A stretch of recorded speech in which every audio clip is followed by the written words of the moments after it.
London is drowning, but not from the English Channel. The flood is purely mathematical.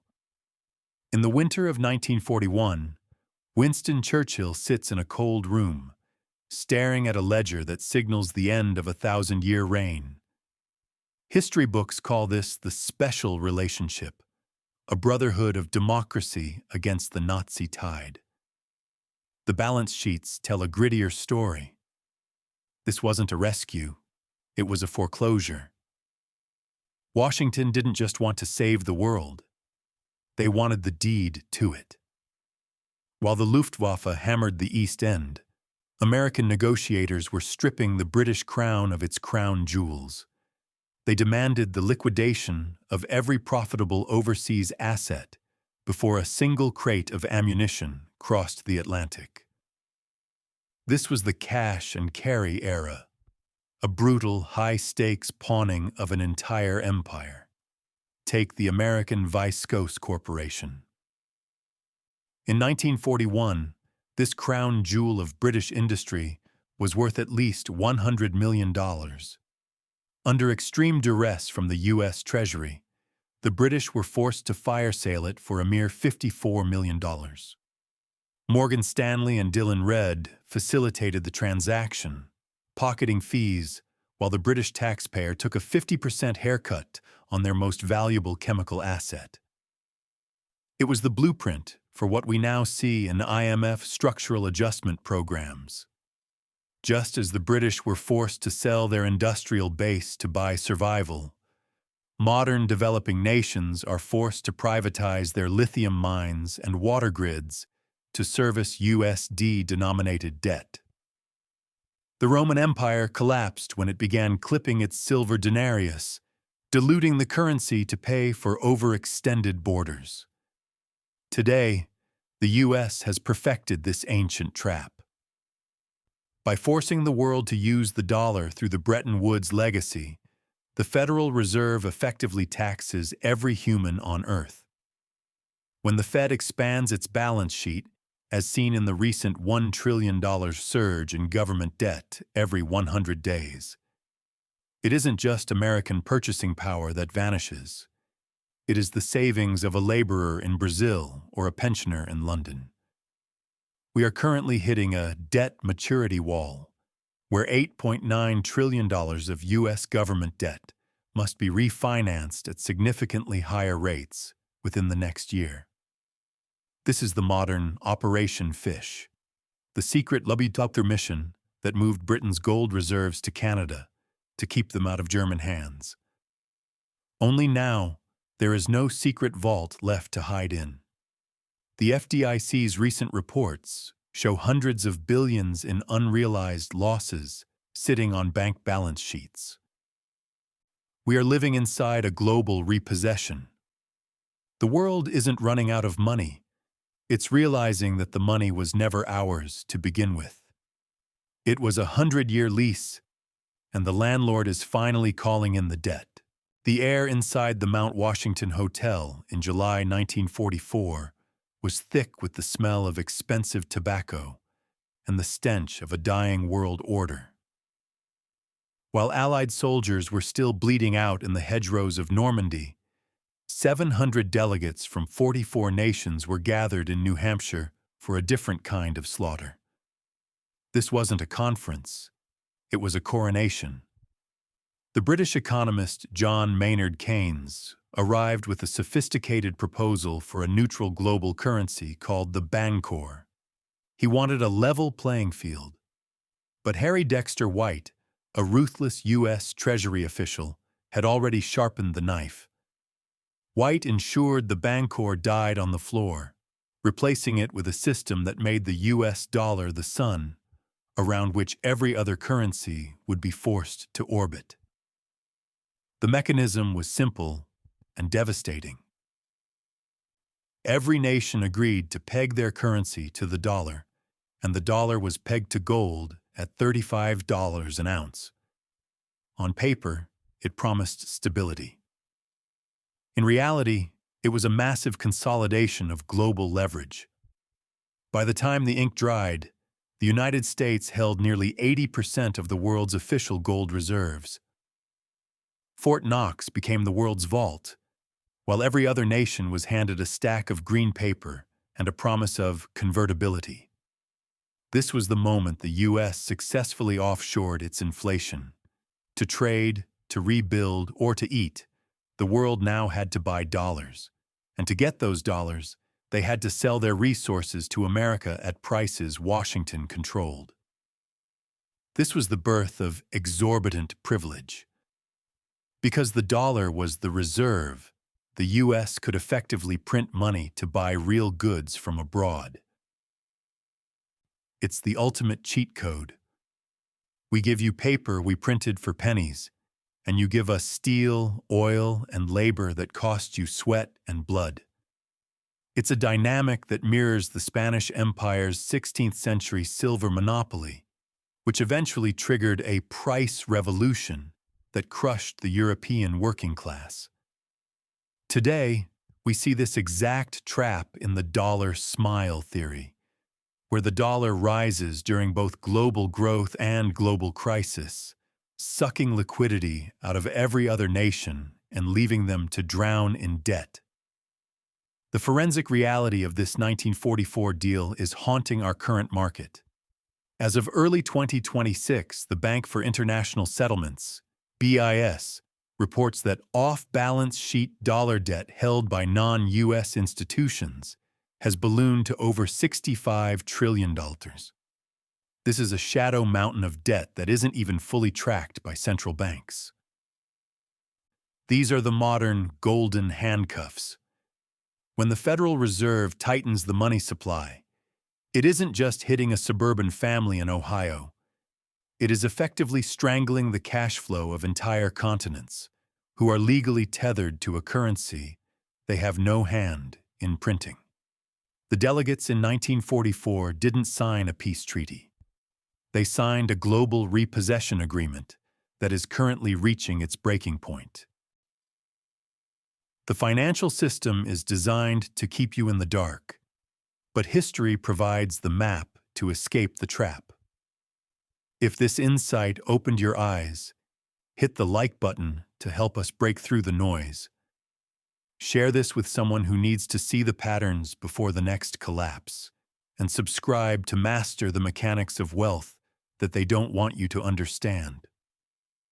Don't let your purchasing power disappear in silence. Drop a comment below, and let's discuss the truth the 1% ignores. By 1971, the math behind the American dream was beginning to bleed. The United States was fighting a two-front war, a hot one in the humid jungles of Vietnam, and a bureaucratic one at home via the Great Society programs. To fund both, the Federal Reserve did what every collapsing empire does. It ran the printing presses until they smoked. The world quickly realized the math didn't add up. There were far more green pieces of paper circulating the globe than there was physical gold in the vaults of Fort Knox to back them. The U.S. was essentially writing checks it couldn't cash, and the international community was ready to call the bluff. The French, led by the defiant Charles de Gaulle, were the first to blink. They weren't interested in American IOUs or good vibes. They began sending literal naval vessels loaded with dollars back to New York, demanding the gold promised to them under the Bretton Woods Agreement. It was a global bank run on the American empire. If the U.S. had fulfilled every request, its gold reserves would have vanished in weeks, leaving the dollar as a naked piece of paper. The foreclosure that started with the British in 1941 was now knocking on the front door of the White House. On the evening of August 15, 1971, Richard Nixon sat before a television camera and pulled the ultimate rug pull. He didn't use the word bankruptcy, but that's exactly what it was. By temporarily suspending the convertibility of the dollar into gold, he unilaterally rewrote the contract of global commerce. In one stroke of a pen, he decoupled the world's money from the physical reality of the earth. The dollar was no longer a receipt for a precious metal. It was now a fiat currency, backed by nothing but the full faith and credit of the U.S. government. Or more accurately, the shadow of its aircraft carriers. This was a pivot from a gold-backed system to a trust-me-bro economy. It's a move that echoes the 14th century debasement of the coinage under the French king Philip the Fair, who reduced the silver content in his currency to pay off his war debts, eventually destroying the trust of his merchants. Today, we are seeing the terminal result of Nixon's temporary measure. In the last 18 months, the Federal Reserve has struggled to maintain that trust as they battle a massive debt maturity wall. With $8.9 trillion in U.S. government debt needing to be refinanced by the end of 2024 at significantly higher interest rates, the full faith and credit is looking more like a liability. The world is currently trapped in a system where the hidden bill is paid through the slow theft of inflation. When Nixon closed that gold window, he didn't just change a policy, he launched an era of infinite debt.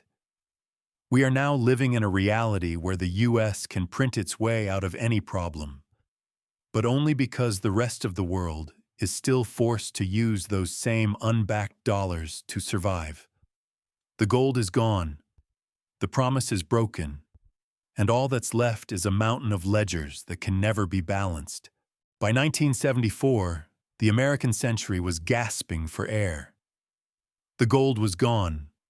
The Nixon shock had left the dollar floating on nothing but political promises, and the OPEC oil embargo had turned the American dream into a line at the gas station.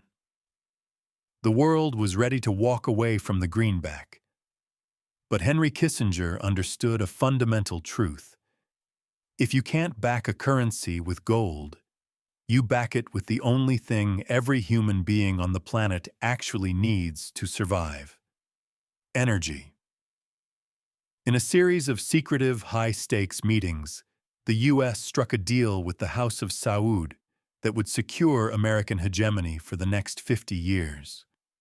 The terms were cold and transactional. Saudi Arabia would price every single barrel of its oil exclusively in U.S. dollars, and in return, Washington would provide ironclad military protection and a steady flow of advanced weaponry. This was the birth of the petrodollar. It wasn't just a trade agreement, it was a global mandate. If Germany wanted to heat its homes, if Japan wanted to run its factories, or if Brazil wanted to move its freight, they first had to go to the market and buy dollars. This created a perpetual demand for the USD that had absolutely nothing to do with American industrial output. It turned the U.S. Treasury into the world's de facto central bank. Because the world was forced to hoard dollars just to keep the lights on, the U.S. gained the ability to print money to fund endless deficits without triggering the hyperinflation that would have destroyed any other nation. We were essentially exporting our debt and importing the world's resources for the cost of the ink and paper. This petrodollar recycling became the plumbing of the global financial system. The oil-producing nations took their billions in surplus and plowed them right back into U.S. Treasury bonds. It's a mechanism that mirrors the tribute system of the Mongol Empire, nations paying a fee in the hegemon's scrip just for the right to continue operating. But today, that plumbing is starting to leak. The forensic data from late 2025 and early 2026 shows a seismic shift. Saudi Arabia has officially integrated into the BRICS bloc and has allowed its 50-year-old exclusive dollars-only deal to expire. They are now settling oil trades in Chinese yuan and other local currencies. The invisible tax is failing. As of January 2026, the share of global oil traded in non-dollar currencies has hit a multi-decade high. This isn't just a diplomatic snub, it's a direct hit to the American standard of living. Without the forced global demand of the petrodollar, the U.S. can no longer offload its inflation to the rest of the world. We are seeing the results in real time: a volatile treasury market and a shrinking dollar dominance in global reserves. The world is finally refusing to pay our electricity bill, and for the first time since 1974, the landlord is looking nervous. To understand how the U.S. exports its misery, you have to understand the Cantillon effect. This 18th century economic theory posits that those closest to the source of new money, the ones holding the literal or metaphorical printing press, benefit the most, while those furthest away are crushed by the resulting price hikes. In the modern world, the U.S. Treasury and the Federal Reserve sit at the center of the blast zone. When Washington decides to print trillions for pandemic stimulus, military expansion in Eastern Europe, or to bail out the banking sector, that new money enters the American economy first. We get to spend those dollars while they still have their full purchasing power. By the time that wave of cash washes over the rest of the world, the value of the dollar has diluted, and prices have already spiked. This is the hidden bill. Because the dollar is the world's reserve currency, every central bank from Cairo to Buenos Aires is forced to hold massive piles of USD to stabilize their own economies. When the U.S. devalues the dollar through deficit spending, it is effectively a soft default on every person holding those dollars abroad. If you're a coffee farmer in Brazil or a small business owner in Egypt, you wake up to find that your local currency buys less fertilizer, less fuel, and less bread. You didn't vote for a U.S. spending bill, and you didn't benefit from a U.S. stimulus check, but you are the one paying for it through the loss of your life savings. The data from the last 18 months is staggering, as the U.S. national debt blasted past $34 trillion. The interest expense on that debt alone has surged to over $1 trillion annually. To cover this, the Treasury has been flooding the market with short-term bills. Recent IMF reports highlight a spillover effect, where U.S. fiscal volatility is directly linked to currency devaluations in emerging markets. It's a predatory feedback loop. The U.S. prints money to service its debt, which causes global inflation, which forces foreign central banks to raise interest rates, which then crushes their own domestic growth. We are seeing this play out right now in the basis trade volatility that has the Fed on high alert. The world is realizing that holding dollars is like holding a melting ice cube. Every time the U.S. government avoids a shutdown by adding another few $100 billion to the ledger, a worker in a garment factory in Southeast Asia finds they can no longer afford the same bag of rice they bought last week. This isn't a glitch in the system. It is the system's primary feature. The U.S. doesn't just export movies and software. It exports the very concept of devaluation. We get the goods. The world gets the bill. If you want to control a nation in the 18th century, you sent an army. In the 21st century, you send a committee. The International Monetary Fund, IMF, and the World Bank are often framed as the lenders of last resort, the humanitarian paramedics of global finance. But look closer at the ledger, and you'll see they function more like a high-end collection agency for the Washington Consensus. The trap is set with a simple loan, always denominated in U.S. dollars. For a developing nation, this is a deal with the devil. They borrow dollars when interest rates are low and the greenback is weak, but they have to pay them back in a future where the Federal Reserve, an institution that doesn't care about the streets of Islamabad or Buenos Aires, decides to tighten the screws. When the Fed raises interest rates to fight inflation in the U.S., the cost of servicing that USD-denominated debt explodes for everyone else. Suddenly, a nation's entire tax revenue isn't enough to even cover the interest. This is when the structural adjustment programs begin. The IMF arrives with a suitcase full of demands: austerity. They force governments to slash fuel subsidies, gut health care, and privatize state-owned industries. It is a modern form of asset stripping. To keep the lights on and avoid a total default, countries are forced to sell off their most valuable physical assets: their lithium mines, their oil fields, and even their municipal water systems, to Western multinational corporations at fire sale prices. Look at the forensic data from 2024 and 2025. Argentina is currently trapped in a cycle of evergreening debt, where they take out new loans just to pay the interest on the old ones, all while their poverty rate soars above 50%. In Sri Lanka and Pakistan, we've seen the same debt trap trigger civil unrest as the cost of basic survival becomes a luxury. This isn't just bad luck, it's a design. The Bank for International Settlements, BIS, has noted that as the dollar shadow grows, the ability for these nations to ever achieve financial independence shrinks. They are locked in a perpetual state of debt peonage, working their land and depleting their resources just to send interest payments back to the hallowed halls of D.C. and New York.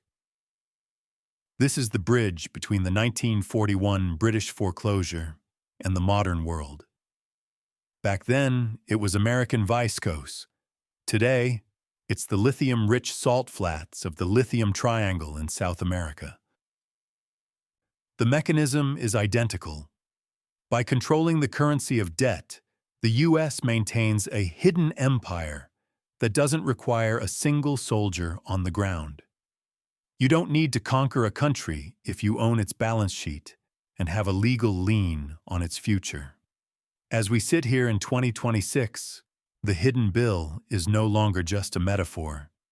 It is the sound of 1 billion people working to pay for a debt they never truly benefited from, in a currency they can't control. If you want to understand the true extent of American power, don't look at the size of its nuclear arsenal. Look at a small, unassuming office in Belgium that runs a system called SWIFT, Society of Worldwide Interbank Financial Telecommunication. It sounds like a boring utility, but it is actually the central nervous system of global capitalism. For decades, it was the neutral plumbing that allowed money to flow across borders. But in the last few years, Washington has turned that plumbing into a garrote. By controlling the access points to the dollar clearing system, the U.S. government has claimed the unilateral right to decide who gets to participate in modern civilization and who gets deleted from the global ledger. The watershed moment happened in February 2022. In response to the invasion of Ukraine, the U.S. Council and its allies didn't just impose trade tariffs. They performed a digital lobotomy on the Russian economy, disconnecting their major banks from SWIFT.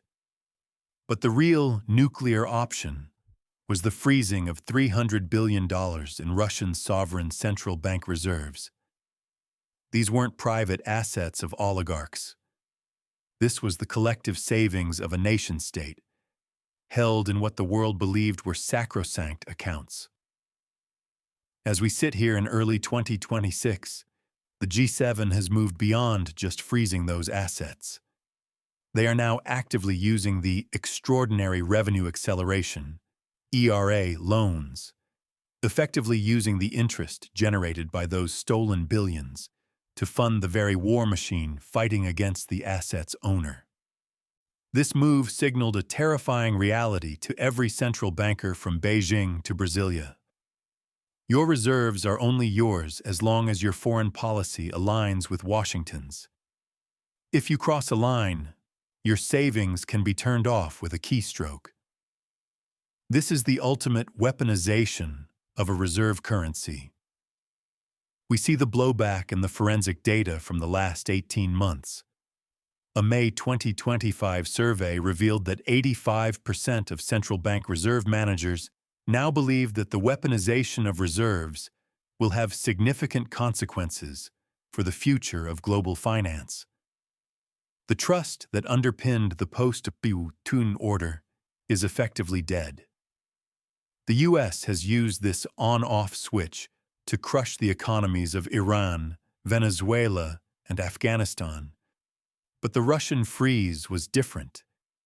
It was a message to the G20 that no one is too big to be liquidated. Consequently, we are seeing a frantic scramble for the exit.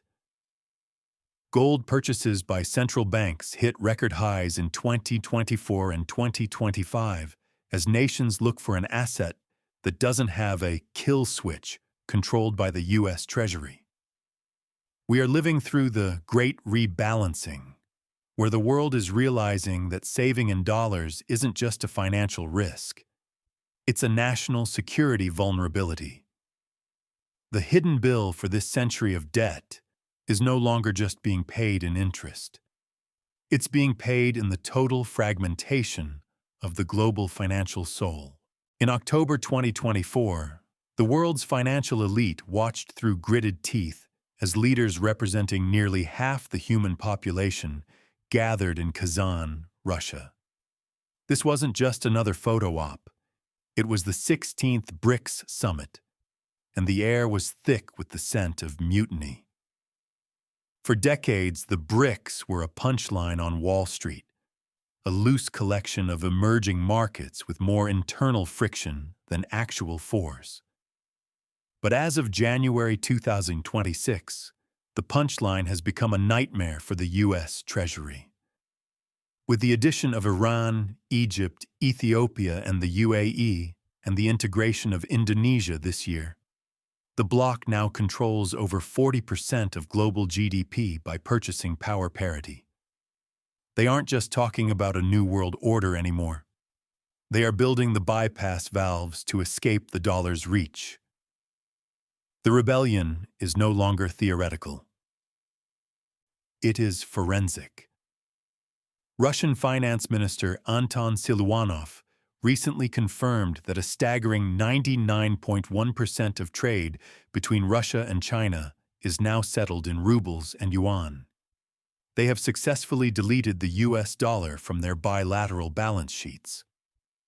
While the US remains the world's largest consumer, the BRICS Pay system, a decentralized blockchain-based messaging platform, is being rolled out to allow these nations to trade without ever touching the SWIFT network or a New York clearinghouse. But the real stealth bomber in this financial war is a project called mBridge. Led by the Bank for International Settlements, BIS, alongside the central banks of China, Thailand, and the UAE, mBridge is a multi-central bank digital currency, CBDC, platform. It allows for instant, cross-border payments that settle in wholesale digital currencies.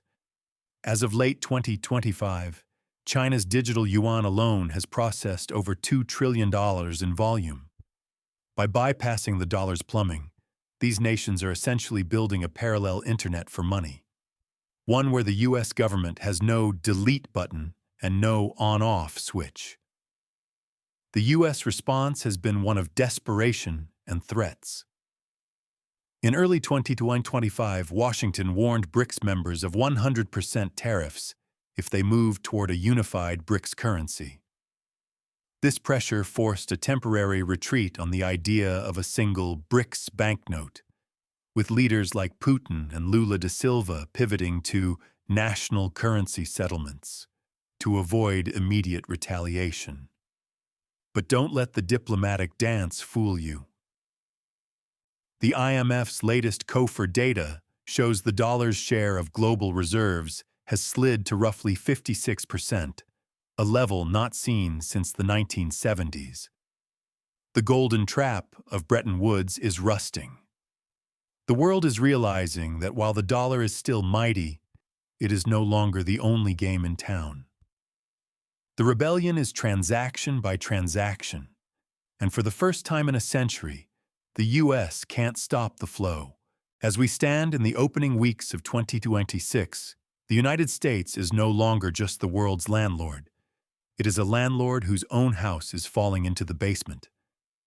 The numbers are no longer just staggering, they are surreal. As of January 7, 2026, the U.S. national debt has blasted past $38.4 trillion, growing at a rate of roughly $71,000 every single second. But the real horror isn't the total, it's the cost of carrying it. For the first time in history, the federal government is spending over $1 trillion a year just on net interest payments. To put that in perspective, we are now paying more to satisfy the interest on our past debts than we are spending on our entire national defense budget. We are effectively a military superpower that is being eaten alive by its own credit card bill. The visuals of this decay are everywhere if you know where to look. In Manhattan, glass and steel luxury towers pierce the clouds, monuments to a financial class that has captured the lion's share of the liquidity pumped out by the Federal Reserve. But at the foot of those same towers, the reality of the hidden bill is written in the tent cities and the hollowed-out eyes of a disappearing middle class. This is the great wealth gap in its terminal phase.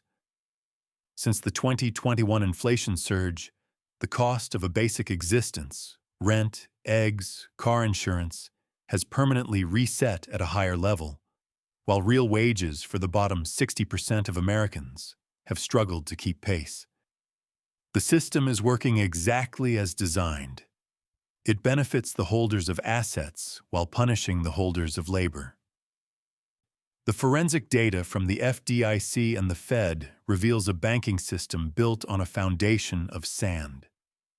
U.S. banks are currently sitting on over $337 billion in unrealized losses, paper losses on Treasury bonds that crashed in value when interest rates spiked.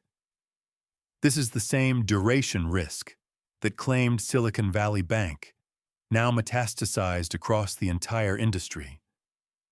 We are facing a debt maturity wall where nearly $10 trillion in government debt must be rolled over into new, higher-interest loans this year alone.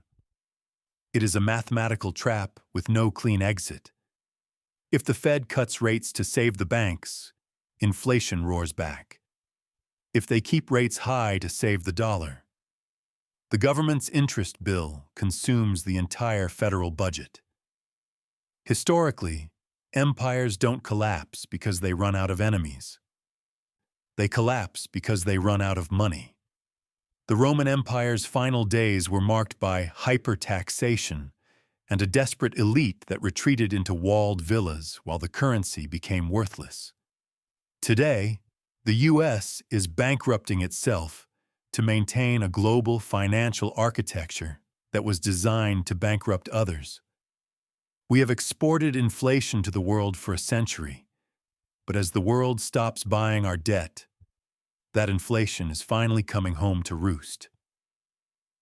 The American consumer is the last person standing in a game of musical chairs where the music stopped months ago. We aren't just the ones paying the hidden bill anymore. We are the bill. What we've witnessed over the last century isn't just a series of disconnected wars or economic cycles. It is the most successful, long-form liquidation in human history. From the moment the U.S. Treasury forced the fire sale of British chemical plants in 1941 to the freezing of hundreds of billions in sovereign reserves in 2022, the playbook hasn't changed. The US didn't just win the 20th century.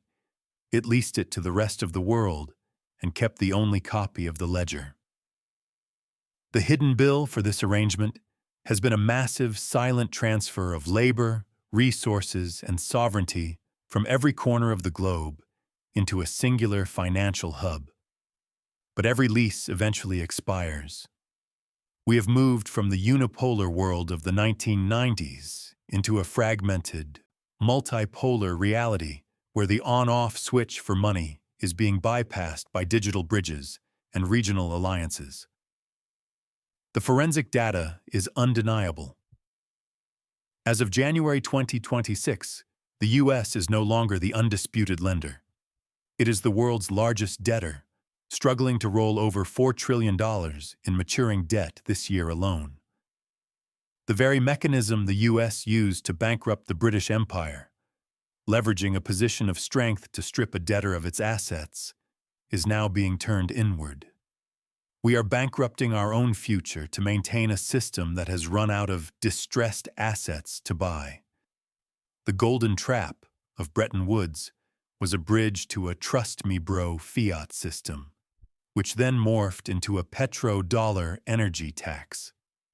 Each iteration was a more desperate attempt to solve the previous one's failure. Now, with Saudi Arabia settling trades in yuan and $1 trillion in interest payments due every 12 months, the cycle of exporting our inflation has hit a brick wall. The U.S. middle class is waking up to find that the exorbitant privilege only ever applied to the people in the skyscrapers, while the hidden bill was left on the kitchen tables of families in Ohio, Cairo, and Buenos Aires alike.